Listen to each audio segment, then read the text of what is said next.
fantastic idea that we're going to use an auto generator to write some fan fiction, and I'm down. It sounds fun. Hmm? So, would you care to start us off? All right. So, this is the prompt I give about. All right. Harry stands over the corpse of his wife's boyfriend, Al Herbert. He gave me shot twice in the chest, and Martin Thomas, a technician who owned it, hacked to death in the alley after serving. Sorry, my sinuses. Even you go on. All right. Hold on. Oh God, my partner is dead. Okay. I haven't typed anything in yet because I was thinking we were gonna do it this, but it's fine. So I'll type. Um. Ooh, what's a good name? Carl jumped for joy at Weezer. the site. No, I'm not doing that. At the site of the glorious. Ooh, what's the way to get this immediately fan fiction like? At, at the site of the glorious waistline of his one night stand. I'm back. All right, let's see how this goes. The prompt was Harry stands Carl over the jumped for corpse of his joy. wife's boyfriend. Hey, I'm doing mine now. All right, you do it. It starts with the thing I typed in was Carl jumped for joy at the sight of the glorious waistline of his one night stand. After that, it says perverted as he chewed the other man's leg off. He pushes what the fuck? He pushes his hair forward with the meat still attached. The former Polish cyclist used the opportunity to display his gratitude for the man he'd met and the meal that followed. The show went on for several hours, and Keith, who the fuck, was not one to be pushed around by his appetite. Rather than simply giving into his animalistic urges, Keith presented the seagull with a thank you. He then managed to pull off the leg of one other man and push it to the side of the table in order to display the woman's hair. Afterward, Keith celebrated bye, and that is the end. All right. What a fucking page turner. Harris hands over the corpse of his wife's boyfriend, Al Herbert, shot twice in the chest, and Martin Thomas, a technician who owned it, hacked to death in the alley after serving him a file for a presentation. He stops at a wall where 5 cameras are set up and heads for it. Johnson has ordered each camera to snap photos every 10 feet and leave and record the scene for the police. Johnson also had a microphone installed in the place where officers are to stand on shooting situations so that we know if someone's dead. Alright, Ethan? Mm-hmm. Getting it so far? Yeah, I got it. Getting it? Yeah. Because right now I'm feeling like I have a stroke, alright? It gets worse. I've used this website 1,000 times. It gets worse. I'm only 30 minutes in, and this is my only real field assignment, so I guess I can't complain too much. The two people I'm tracking are innocent people that kill someone else. Is that the That's it? end?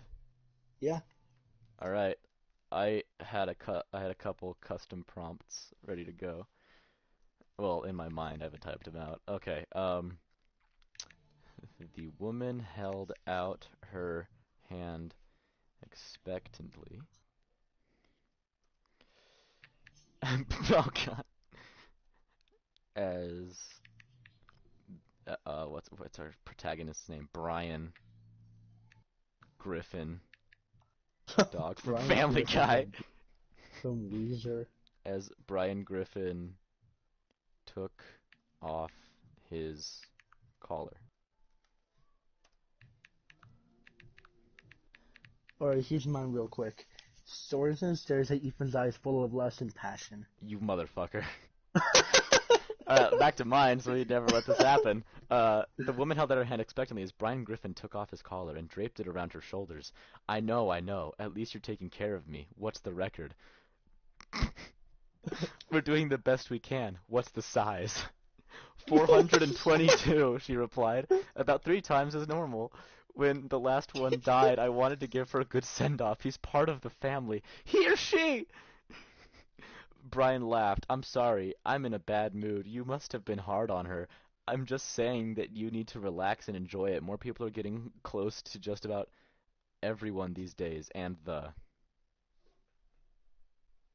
Alright, here's mine real quick. You motherfucker.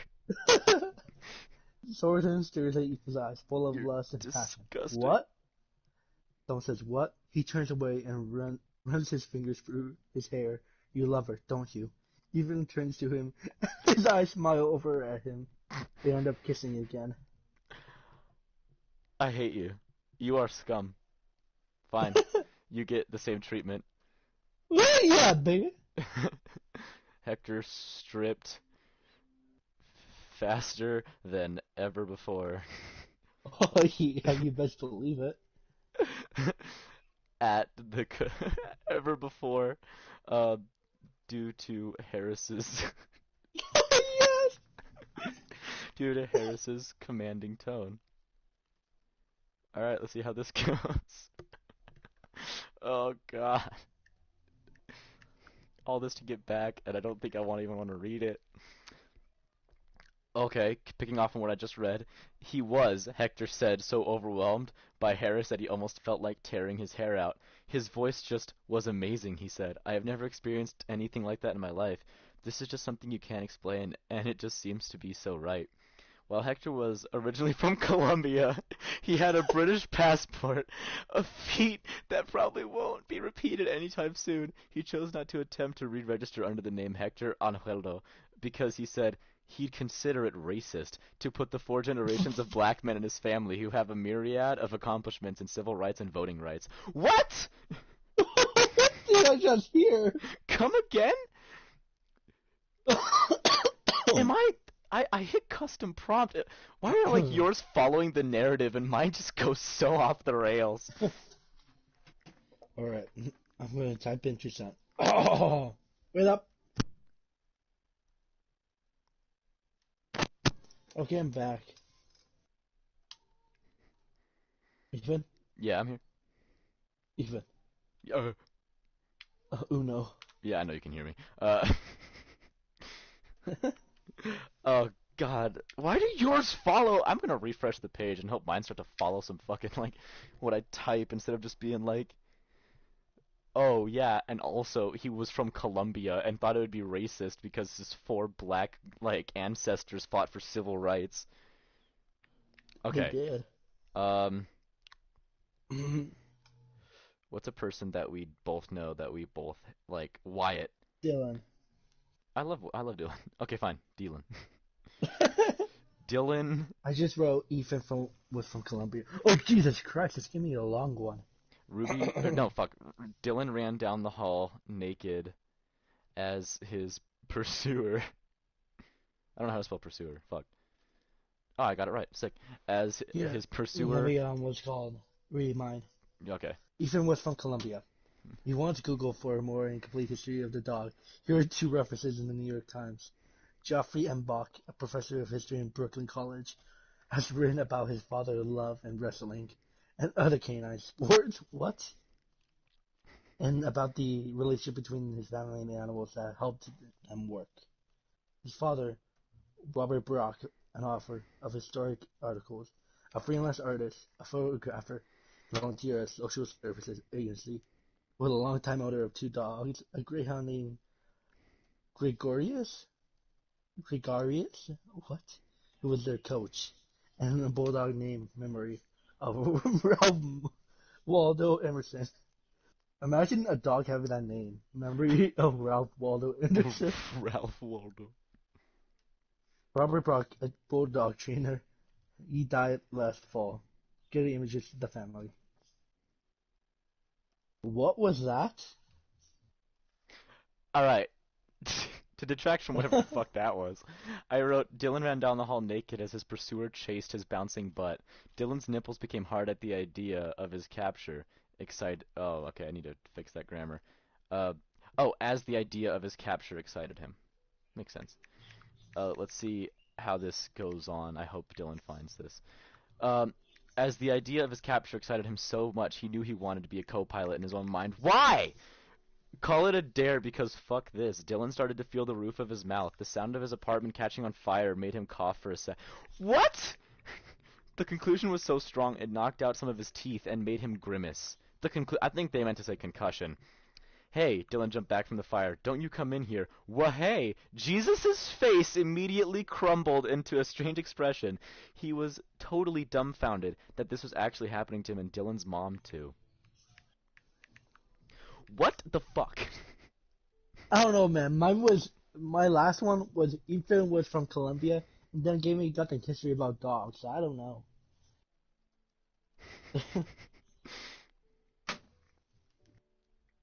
Oh my god, why am I not getting anything that do I have to make him longer? Okay, fine. All right, Uh here's mine. Dylan was his pet, his love slave. He first started as a dare, but Dylan was extremely reckless with his words. Plus, the rest of the cupcakes came out before Dylan completed his act. However, it does not affect the two of them. They only stared at the plate of chocolate-covered cookies. Get out of my sight, Dylan said softly. Kuan didn't move an inch. Dylan grabbed Kuan's daily hand and forced her into the corner of the room. What? Oh, I can't take it anymore. After that, Dylan moved on to Kuan's toy and confiscated her small bag of plastic frog. He snuck his head into the nest and said, as long as, that's the end, huh? yeah. So it turns out Dylan is into physical abuse. If So, you, I mean, we all knew it. yeah. All right, here's my I made this one a bit like more straightforward so this thing won't fuck with me. It said Nate ran his hands through Lexi's hair. They were both panting after the intense bout of intercourse. Let's see how this goes. Nate and Lexi, huh? Oh no! Wait, what? Do you know a Nate or a Lexi? I only know a Lexi. I only know Lexi. Lexi, so where did you why does it just say her name? Like it just says Lexi and then after that parentheses. So where do you think you are going to start? Nate gasped. The exhilaration of the moment was deafening. Lexi had never felt this way before. She had done what she had to do, but it felt so good to have Nate, her best friend, go down on her. The groans in the other room were nearly back in full force, and the air was filled with the sounds of Mandy. Who the fuck is Mandy? The sounds of Mandy undressing. Lexi could hear the others grunting too. Their moaning transformed into muffled feminine groans as Mandy entered them. The pussy juices glistened as her fingers slid against. Okay, so that one followed the narrative. But who's Mandy? And I why don't does the know. story imply she has a penis? Listen, man, it's 2020. Or We anyone can can be vote. it's time to be accepted. That message you Alright. sent me, I'm gonna respond to it. It's probably gonna be loud. Yeah, there Ah! it is. You just sent me a picture and I had to respond because the old lady in the back of the photo just really got me thinking. You Young really got me blood. acting up right now, man. Gross.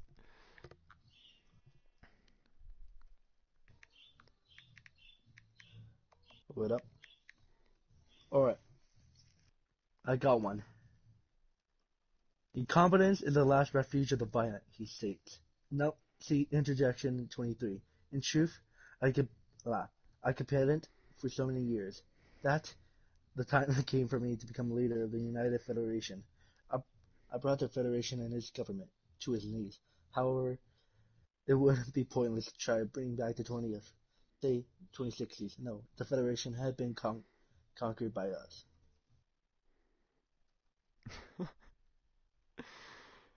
What the fuck is this website?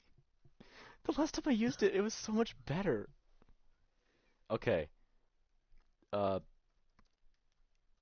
okay, here's a good one.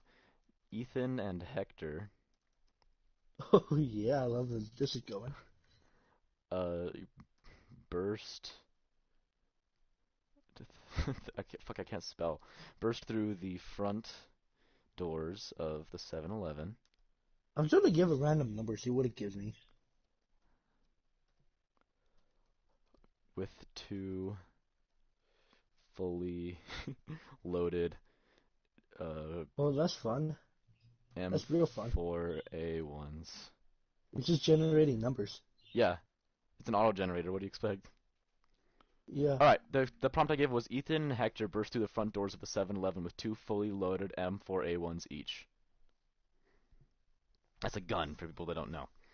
Uh, Why Here's is Ethan. okay? Immediately after the prompt I put it, the next thing is in parentheses. In the parentheses it says a free weekend for Walter, which might have been worth it. Out of parentheses. Who's Walter? They were waiting for Walter and turned around when the police shot. Okay, some continuity. For what? Another giant pig in a bad wig kidnapped Hector and making him leave. First of all, sick rap, and also why is the grammar so bad? And also what? How long did he even have the wig? You'd think that the cops wouldn't be able to take it off, not after one of them basically nails his head through it.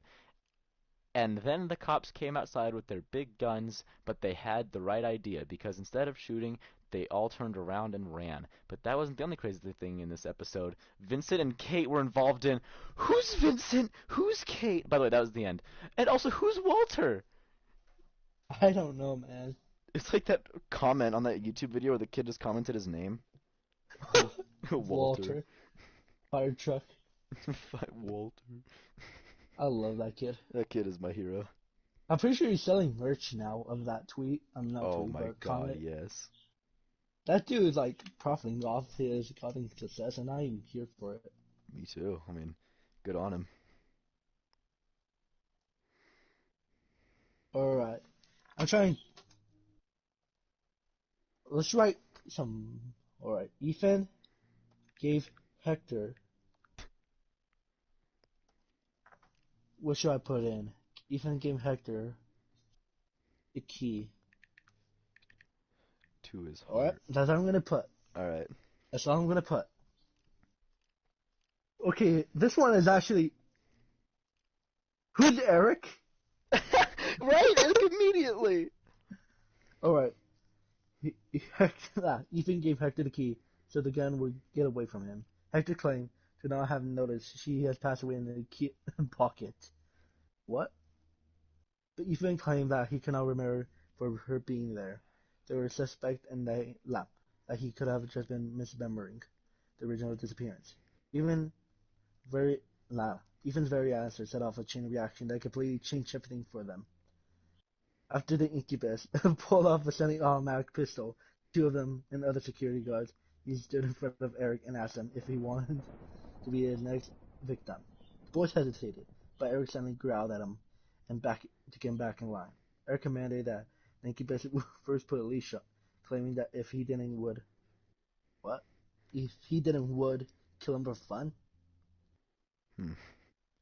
He Fucking. didn't would. I'm going to start using that.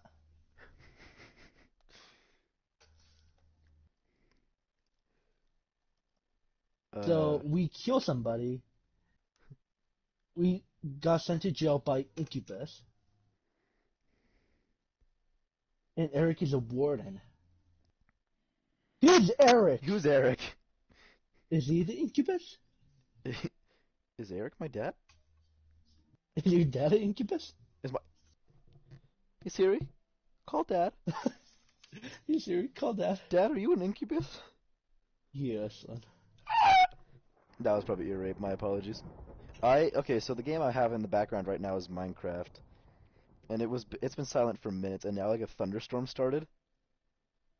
So I keep getting scared because like it's moments of silence and then just.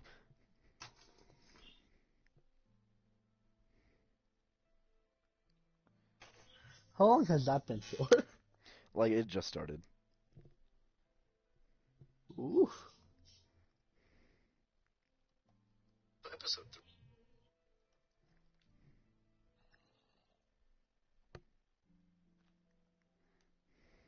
Wait. Yeah. Was your last podcast only 27 minutes? No way. It might just be taking me a minute to upload because it's like a couple hours long. Or like it's just a bit long. Welcome to the First Effect podcast. Oh no. Like I go to Costco in New York, man. I hate New York. New York stole my mother. how can you hate Mother.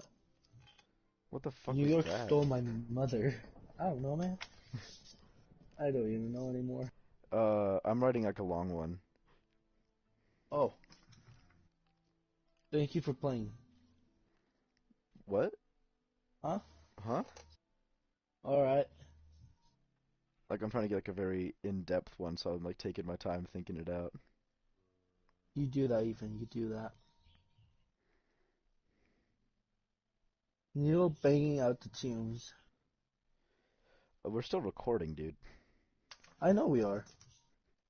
Uh, fuck. I don't know. God damn it. So what's the prompt you have so far? No, it's a surprise. Alright.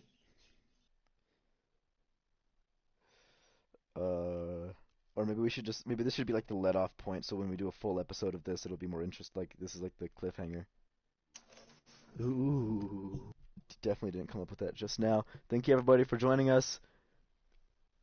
Expect more fanficky auto-generated goodness.